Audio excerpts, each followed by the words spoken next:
इसके बाद देखिए कैंडल बुझ रहा है, क्यों? क्योंकि इसमें पोषक पदार्थ यानी ऑक्सीजन की कमी हो गया। और ये देखिए इस प्रकार से एकदम लास्ट हो रहा है, क्योंकि ऑक्सीजन जितना है वो ले करके जल रहा है, और जैसे ऑक्सीजन खत्म होगा ये बुझ जाएगा। तो एक और आप लोग की वस्तु रहेगा, वो वस्तु ऑक्सीजन की उपस्थिति में जल करके उष्मा देता है, ऑक्साइड देता है, और साथे साथे क्या देता है? प्रकाश देता है। और इसी क्रिया को हम लोग दहन कहते हैं। क्या मतलब है बच्चों कि दहन के लिए कितने शर्त है? 3 शर्त। आइए तीनों शर्त के हम लोग लागू करते हैं कि ये जल रहा है तो तीनों शर्तों को पालन करेगा कि नहीं। पहला शर्त क्या है बच्चों? तो दाह्य पदार्थों की उपस्थिति।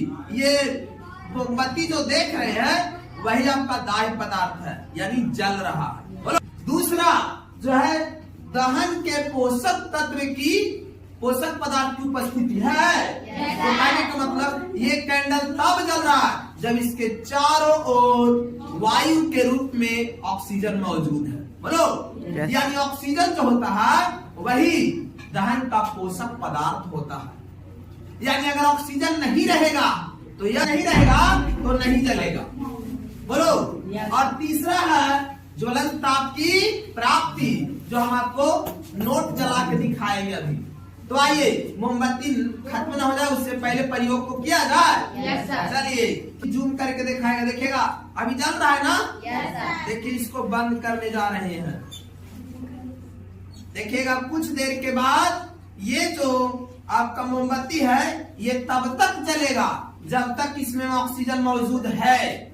जैसे ही ऑक्सीजन समाप्त होगा, यह जो जल रहा है कैंडल वह स्वतः बुझ जाएगा। तो आइए जूम करके दिखाइए, थोड़ा कैंडल को जूम करके दिखाइए क्योंकि बुझने वाला है। जूम करके दिखाइए। देखिए कैंडल जो है स्वतः बुझ रहा है, इसको हम लोग कुछ नहीं कर रहे हैं। इसके बाद देखिए कैंडल बुझ रहा है, क्यों?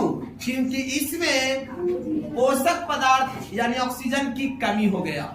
और ये देखिए इस प्रकार से एकदम लास्ट हो रहा है, क्योंकि ऑक्सीजन जितना है वो ले करके जल रहा है, और जैसे ऑक्सीजन खत्म होगा। इसके बाद देखिए कैंडल बुझ रहा है, क्यों? क्योंकि इसमें पोषक पदार्थ यानी ऑक्सीजन की कमी हो गया। और ये देखिए इस प्रकार से एकदम लास्ट हो रहा है, क्योंकि ऑक्सीजन जितना है वो ले करके जल रहा है, और जैसे ऑक्सीजन खत्म होगा ये बुझ जाएगा। तो एक और आप लोग